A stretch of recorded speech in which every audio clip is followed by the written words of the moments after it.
असांजी press conference जो करण जो मक़सदु हो दुरई जे अंदरि ठेठ सरदारी फरसूदा हिकिड़ो निज़ाम आहे जाबराना हिकिड़ो सिस्टम आहे उते दुरई जे अंदरि दुरई जी रियासत जे अंदरि रियासत क़ाइमु कई वई आहे। गुज़िरियल 30-35 साल खां मुख़्तलिफ़ तरीक़नि माण्हुनि जे ज़मीननि ते जबलनि ते पहाड़नि ते कब्ज़ा थियण जो हिकिड़ो सिलसिलो आहे। चाहे दुरई जी अक्सर माण्हू नापांदा तालीमी शौर जी इलाही कमी हुजण जे करे माण्हुनि खे पंहिंजे हक़नि जी ठीक तरह सां आवाज़ कोन खणी सघनि या ईअं त उते एतिरो रोब ऐं दबदबो जो माण्हू हक़ीक़त नमाज़ ते सही नमूने सां कोन ॻाल्हाए सघनि। लेकिन अलहमदिल्ला सोशल मीडिया जो दौर आहे, हाणे माण्हुनि में सोचे तब्दीली अची वई आहे।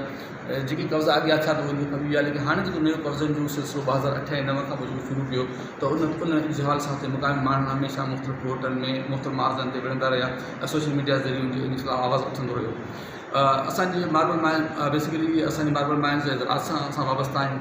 20-22 साल खां असां मार्बल माइंस जो कमु करे रहिया आहियूं। उन इलाइक़े में गवर्नमेंट ऑफ बलूचिस्तान खां ग्रांटेड एरियाज़ ते सवनि जी तादाद में असांजे मज़दूर कमु करे रहिया हुआसीं। गवर्नमेंट ऑफ बलूचिस्तान खे करोड़नि जी रॉयल्टी ॾेई रहिया हुआसीं। 2009 में असांजे मार्बल माइंस ते कब्ज़ो कयो हुओ। उन टाइम असलम हुसैन साहब स्पीकर बलूचिस्तान असम्बली सीट ते उन पंहिंजी मर्ज़ी सां उते जेको तहसीलदार खां वेंदे SHO खां DPO सभु पंहिंजी मर्ज़ी सां त हिन थियल जेके उन जे मुकमल जो ज़ेर असर हुआ असांजे उन मुल्ज़िमान जे ख़िलाफ़ु या असां कब्ज़ो छॾाइण जे हवाले सां का बि असां मदद या सहकार न थियो। मजबूरन असां ऑनरेबल डिस्ट्रिक्ट ऐं सेशन कोर्ट सां रुजू कयो। छा जो सलाफुल आर्टिस्ट हुआसीं को अदालतुनि असांजे रिकॉर्ड खे ॾिसण खां पोइ असांजे हक़ में एंट्री रिलीफ ऑर्डर जारी कयो ऐं SHO खे डायरेक्शन ॾिनी त सबूत माइंस जो कब्ज़ो हवाले कयो वञे ग्रांट अलाटी ज़मीन खे। पोइ हिन मुख़्तलिफ़ हरबा इख़्तिलाफ़ कंदे उन order J against high court of Balochistan विया, लेकिन चई कि उहो हिकिड़ो ग़लति तरीक़े जी अपील हुई। हाई कोर्ट मेटर ॾिसण खां असांजे फेयर में हक़ में फ़ैसिलो ॾिनो।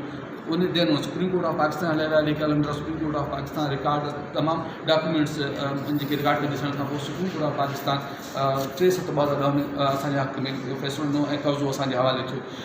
मगर चूंकि हुते उनजी सरदारी हिकिड़ी बादशाह था, हिकिड़ो अलॻि क़बाइली निज़ाम हुन पंहिंजे उनखे पंहिंजे अना पंहिंजे बादशाह जे ख़िलाफ़ु हिकिड़ी बग़ावत सम्झी करे उन मामले खे इन हद ताईं मुख़्तलिफ़ तरीक़नि सां असांजे ख़िलाफ़ु सिविल नेचर जा क्रिमिनल केस जो सिलसिलो जारी रहियो ऐं पंहिंजे क़बाइली माण्हुनि जे दिमाग़ असांजे मुख़्तलिफ़ वक़्तनि ते रोड रस्ता बंदि करे मज़दूरनि खे मारकुट करण जो सिलसिलो जारी रहियो। छा जो इन सिलसिले में असां हमेशह मुक़ामी बाला गवर्नमेंट ऑफ बलूचिस्तान खे एप्लीकेशन ॾींदा रहिया आहियूं त जीअं असां गवर्नमेंट लॉ अलाटमेंट आहियूं, असां गवर्नमेंट खे टैक्स पेयर आहियूं, असां